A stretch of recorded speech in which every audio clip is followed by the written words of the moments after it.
सरदार, हमें गोली मार दो, हमने आपका नमक खाया है, च्यवनप्राश नहीं।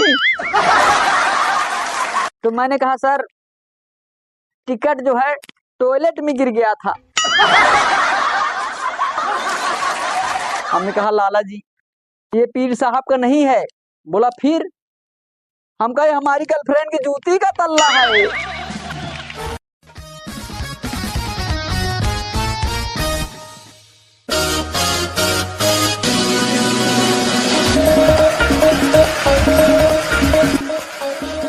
Thank you, thank you.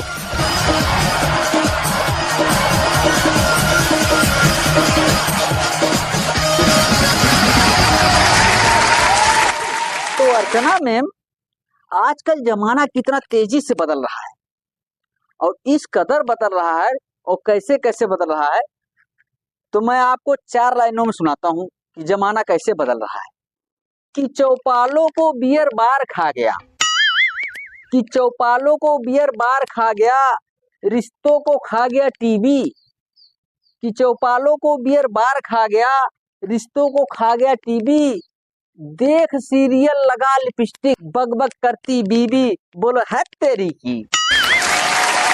और रसगुल्ले को केक खा गया, रसगुल्ले को केक खा गया और दूध पी गया अंडा।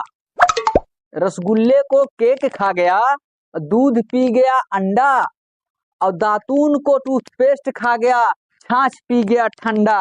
बोले है तेरी।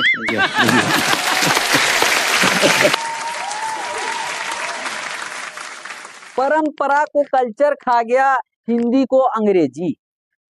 परंपरा को कल्चर खा गया, हिंदी को अंग्रेजी, और दूध दही के बदले पीकर बने हम आजकल लेजी। बोले है तेरी। तो अर्चना मैम, ये तो रही जमाने की बात।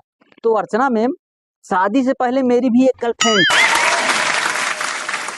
और मैं उससे बहुत प्यार करता था, और वो भी मुझसे बहुत प्यार करती थी। हम दोनों एक दूसरे से बहुत बेइंतहा मोहब्बत करते थे। तो एक दिन मैंने उससे कहा कि जानू, तुम मुझे कोई ऐसी चीज दे दो जो हमारे प्यार की निशानी रहे, और मैं उसको सारी जिंदगी संभाल के रख सकूं। वाह क्या बात है। और राहुल बर्मन। तो उसने मुझे जो है जूती का तल्ला दे दिया। मैं कहा इसको क्या करूं? बोला आप इसको रखो, और हमारे प्यार की निशानी रहेगी, आप इसको हमेशा याद रखोगे। पर ठीक है, मैं उसको लेके गया सुनार के घर। सुनार के घर लेके गया, हमने कहा ऐसा है जी, आप इसको चांदी के फ्रेम में जड़ दीजिए। बोला ठीक है, मैं इसको जड़ देता हूं, आप आके कल ले जाना। मैं वहां से आ गया और अगले दिन गया। मैंने कहा आपने वो तल्ला जड़ दिया? बोला हाँ मैंने जड़ तो दिया, पर आप ये बताओ ये किस पीर साहब का है?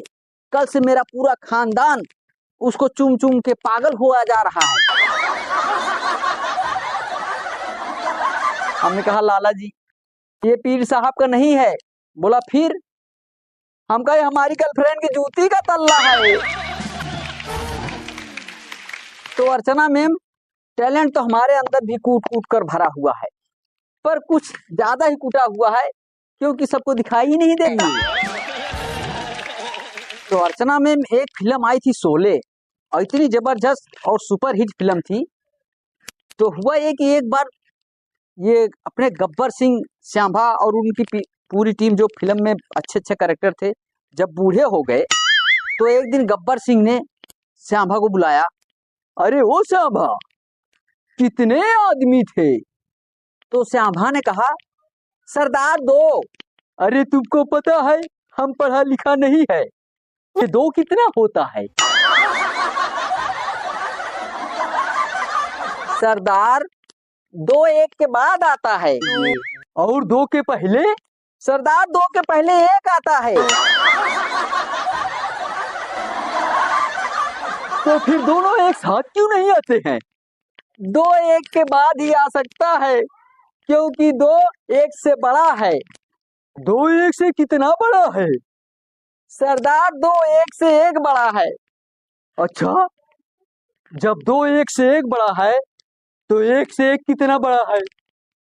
सरदार, हमें गोली मार दो, हमने आपका नमक खाया है, च्यवनप्राश नहीं।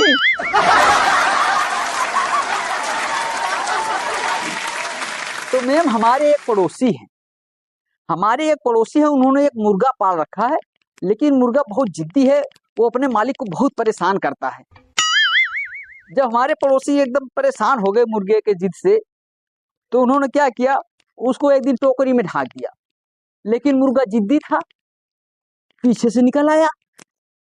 मालिक को फिर गुस्सा आया, उन्होंने अब की बार उसको पिंजरे में बंद कर दिया, लेकिन मुर्गा जिद्दी था, फिर पीछे से निकल आया। तो मालिक परेशान होकर उसको पकड़ा, काटा और उसको पकाकर खा गया, लेकिन मुर्गा जिद्दी था।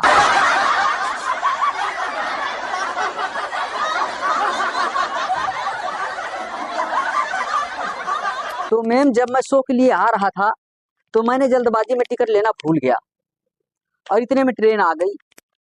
फिर मैंने सोचा कि अगर मैं टिकट नहीं लूंगा तो टीटी आ जाएगा और मुझे पकड़ लेगा। तो मैंने क्या किया, प्लेटफार्म पर एक टिकट पड़ी थी, मैंने उसको उठाया और पानी में गीला किया और जेब में डाल लिया और मैं ट्रेन में चढ़ गया।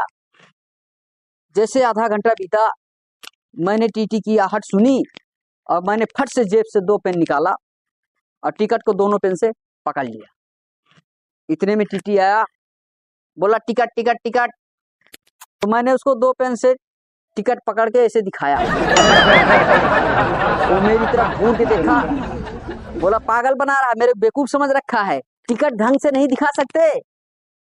तो मैंने कहा सर, टिकट जो है टॉयलेट में गिर गया था।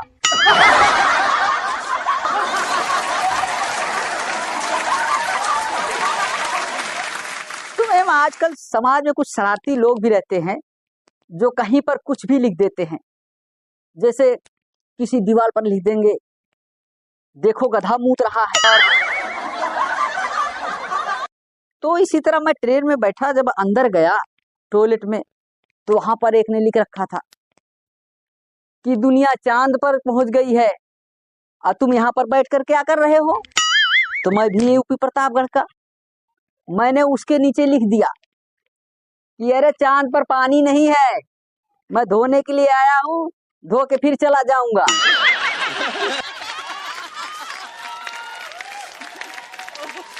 तो मैम संडे वाले दिन देखो सब फ्री रहते हैं, हर कोई जो है सोचता है थोड़ा रिलैक्स करें, अपने घर में आराम से बैठे। तो मैं भी बैठा था, हमारे बच्चे और बीबी सारे हम बैठे थे। इतने में एक इंश्योरेंस वाला आ गया। इंश्योरेंस वाला आया, दरवाजा खटखटाया, हमका आ जाओ भाई। आए बैठे, हमका सुनाइए। बोले अरे भाई साहब, इंश्योरेंस के लिए बहुत धांसू धांसू स्कीम आई है। हमका क्या क्या स्कीम आई है। बोले अरे एक स्कीम है 55 से 60 साल तक। हमका इसमें क्या है।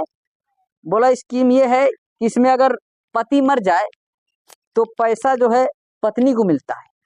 तो मेरी घरवाली कहा हाँ इसको कर दो। हम कह रहे रुक जा भगवान सुन ले, हमका दूसरी स्कीम बता। बोला दूसरी स्कीम ये है जो कि 60 से 65 साल के बीच में है, अगर पति पत्नी दोनों मर जाए तो पैसा बच्चों को मिलेगा। तो मेरे बच्चों ने कहा हाँ हाँ पापा ये वाली अच्छी है, इसको कर दो। हमका और भी स्कीम है कोई।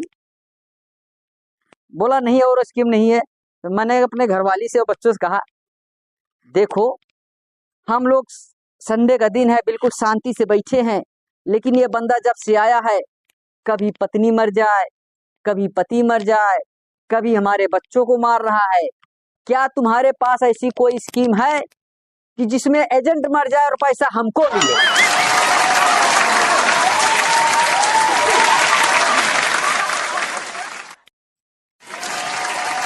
Thank you thank you thank you.